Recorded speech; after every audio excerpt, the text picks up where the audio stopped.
Alright guys, so welcome back to my most talked about uh the show that gets the best type of discussions, American Crime Season 2 Episode 9. So it starts off with Taylor's mom got this lawyer to go and speak with Taylor to try and build up some type of positive case for Taylor's defense, and Taylor's given up. Taylor's just like, you know what? I did what I did, gonna be punished. I don't want to put my mom through anything else. And Taylor's mom is determined to protect and save her son. And she's going to do whatever she needs to do to make sure that happens. So the hacker guy is getting to work. And again, he's putting up this great profile of all of the board members and head honchos at the school, or that are supposed to be representing the school. And he's making sure that their dirt's put out there in Front Street for everyone to be like, all right, we knew that there was something else going on there, and now we know it. Ooh, excuse me. So, Terry and Andre are just trying to figure out what's the next best course of action to help Kevin. They're not really sure what to do. Coach Dan is trying to figure out... Coach Dan's daughter is just like, you know, I don't want to go to school. I'm not feeling well. And he was like, I don't care. You're going to school. And it's like, well, you know, I'm not feeling... It's like, of course I know why you're not feeling well. You're not feeling well because... the truth has been out there. You don't have a phone because I destroyed it because I overreacted. But here's the thing. It's go to school. Go to school. So the mom was like, look. Here's what we're going to do. I understand that things are looking bad right now, but we really need to band together. You know, it's like, we'll do what we can to protect her. It's like, you know, you have no idea how bad this can get. I have to be tough with her out here so that she's not getting roughed up in someone's jail cell. That's what I'm trying to do for her. I'm just like, all right, Coach Dan, we'll see how this plays out. She's going to get caught anyway, but whatever.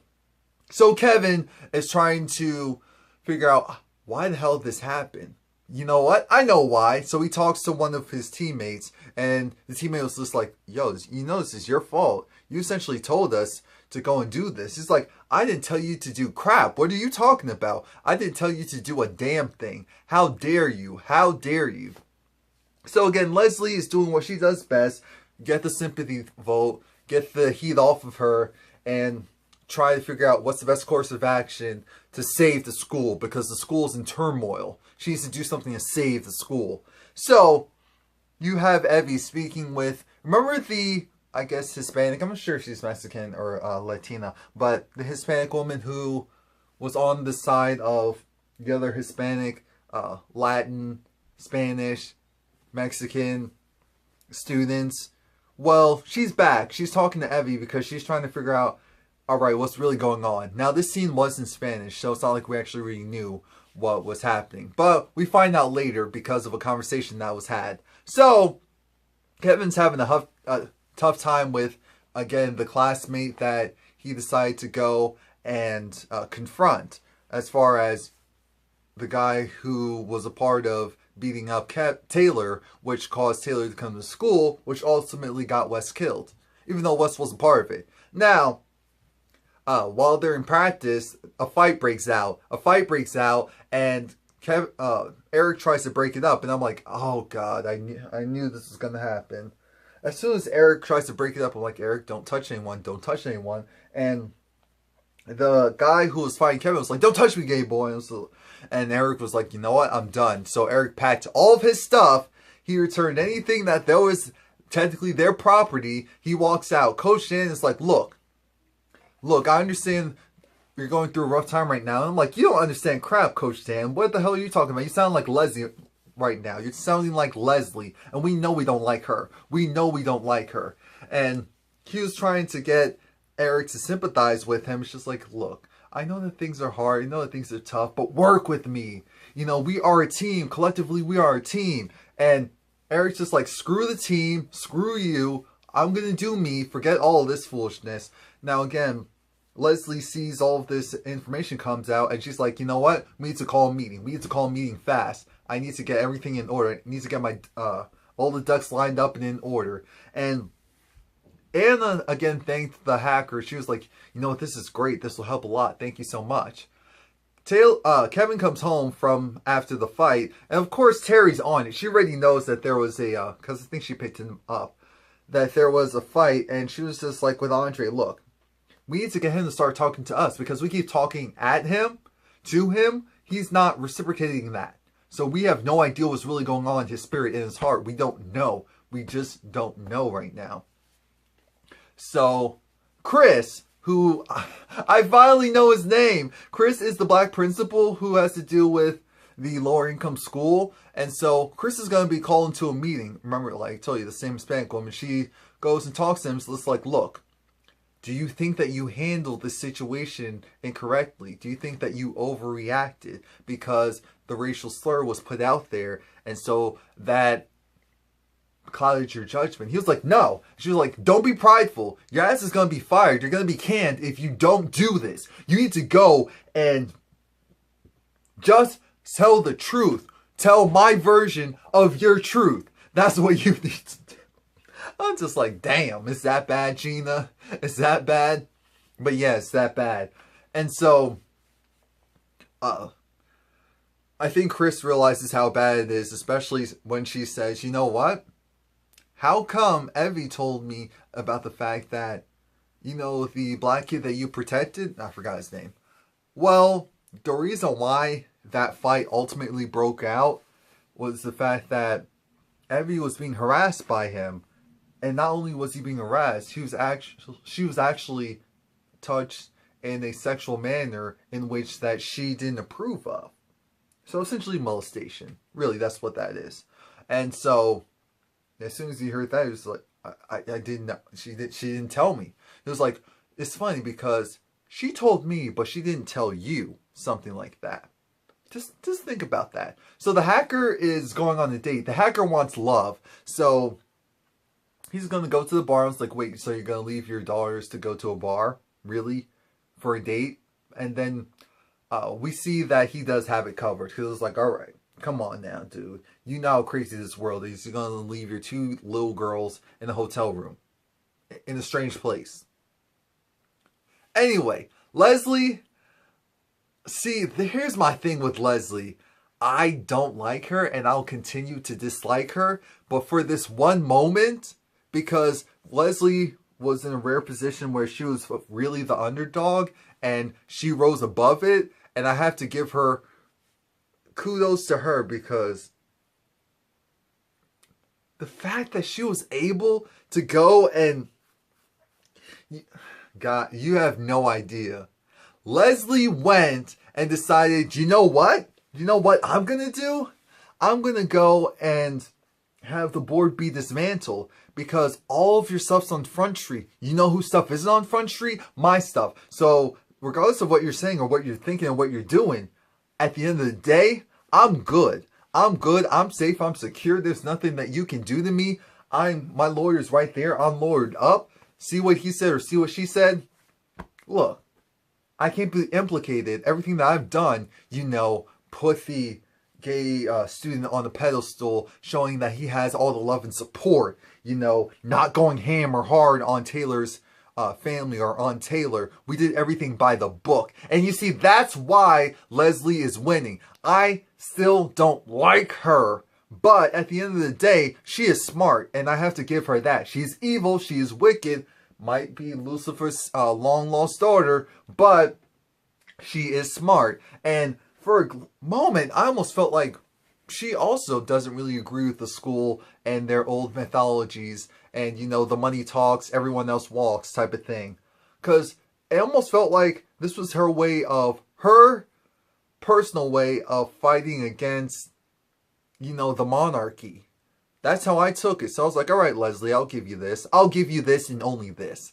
Afterwards, we have Anna talking with the lawyer publisher. And it's just like, look, at this point, this stuff's cool, but none of this is going to help Taylor. This will not help Taylor's shooting case.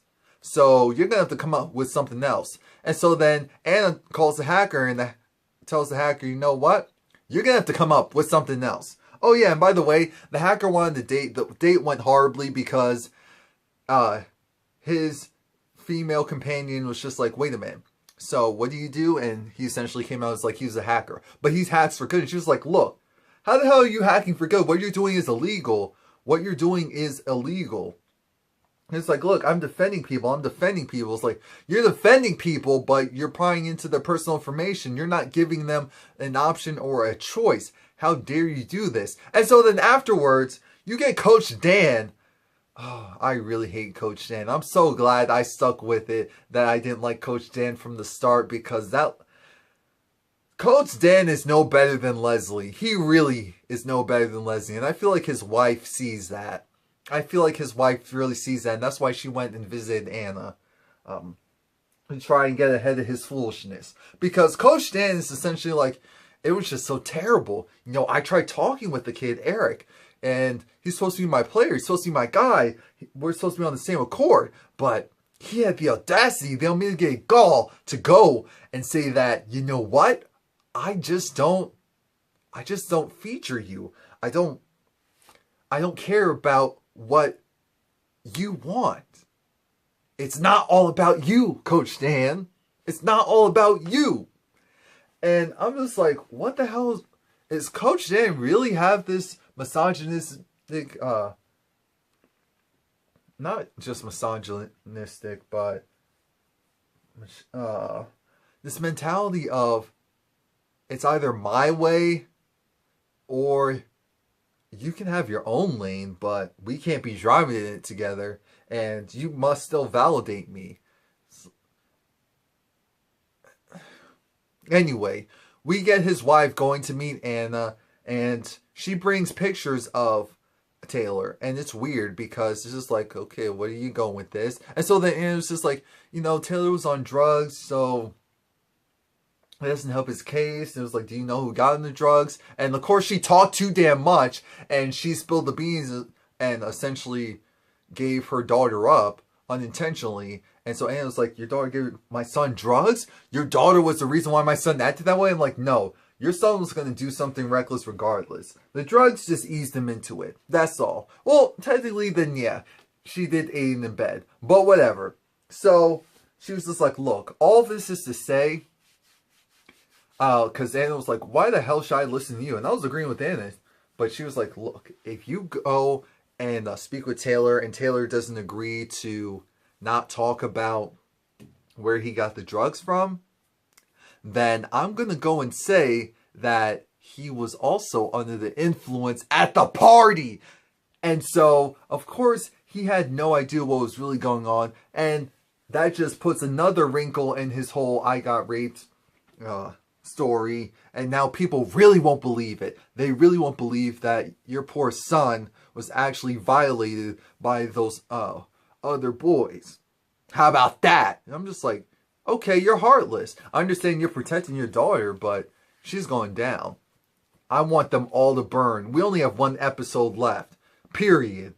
Period. I'm like, this episode better be an hour and a half or no commercials. I need everything to come out. Everything. I want to know who definitely did it. I want to know where it was done, how. That sounds kind of weird.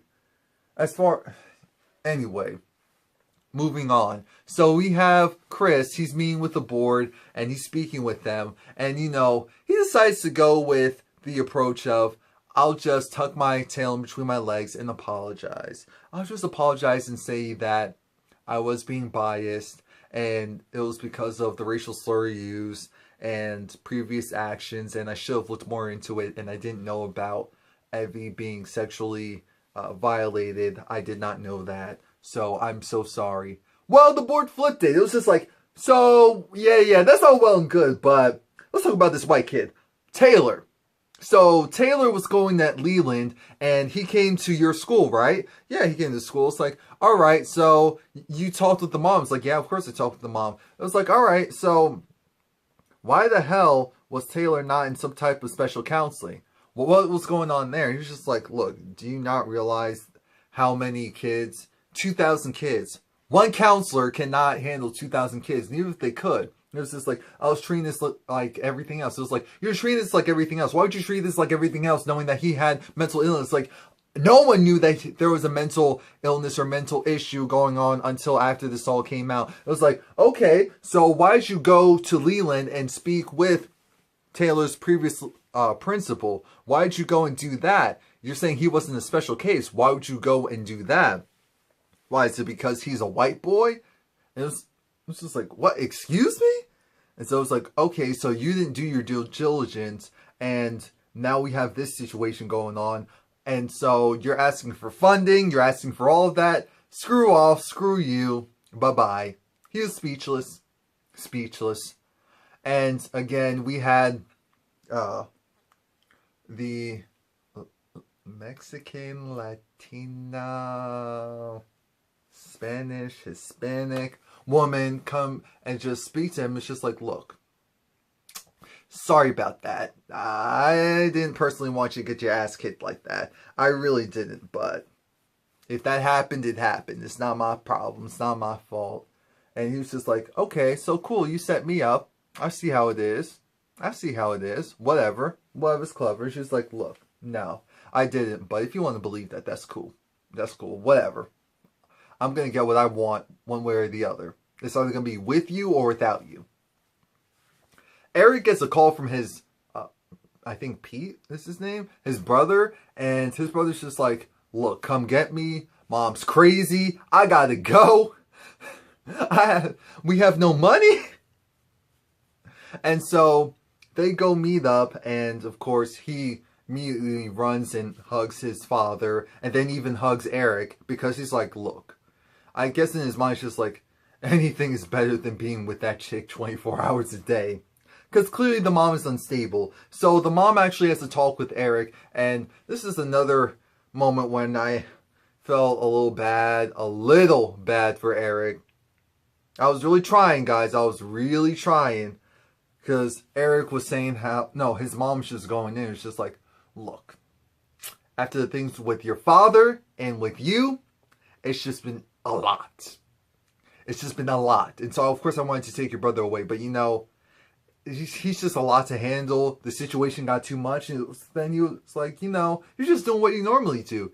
You can't take the heat. You get out of the kitchen. That's why Dad has custody of us. And you only see us part-time. You left the family. You're supposed to be here.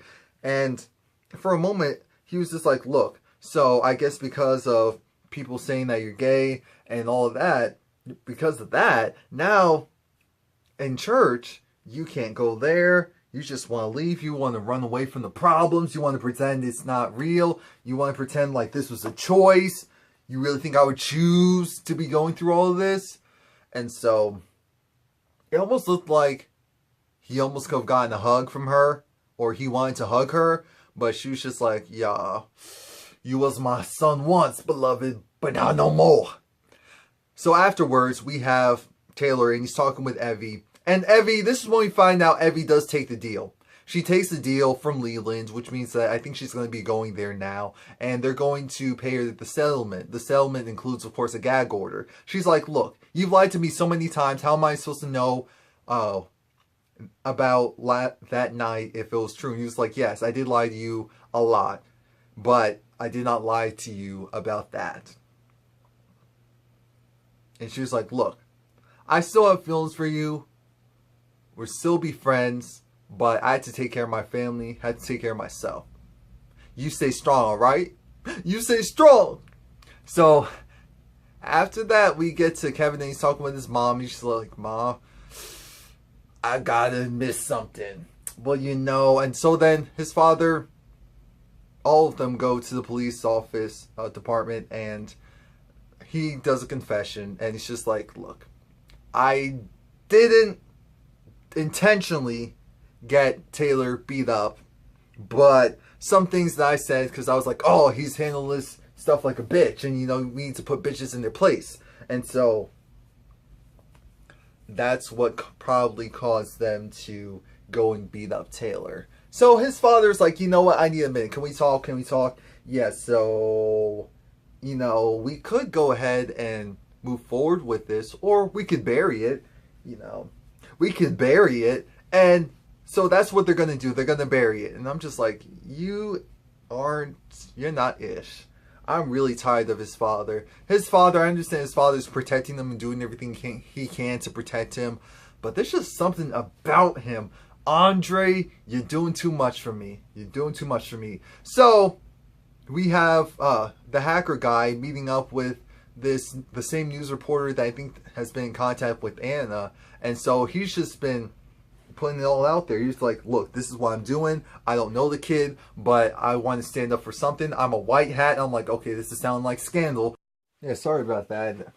I didn't realize to stop recording. So yeah, it's starting to sound like scandal, but then again, this is this is ABC, so it makes sense. Now, afterwards, the last scene is actually again with Leslie, and Leslie did a hostile takeover.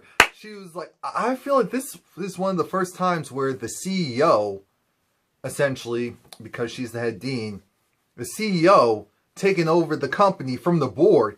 Usually the board has all the control, but because the board has such a messed up image right now, and the school will be defunded and crumble, absolutely crumble instantly, she's able to get the board to be dismantled. And I'm like, I hate Leslie, but she is so evil and conniving and calculated and smart. So I have to give it to her for that. Only for that. That's it. I'm not sure what direction they're going to take it because next week's the last week. That's it. What else can they tell us that we don't know already? Really? Because it's like we already know that something happened, but no one's really going to admit it, and one of the people involved with it is actually dead. So it's like at that point, come on now. What else are we going to know? What else?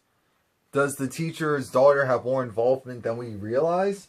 Like, was she supplying the drugs to the whole party? Oh, that could be interesting. Please like, comment, subscribe. Like, comment, subscribe. Come back next week.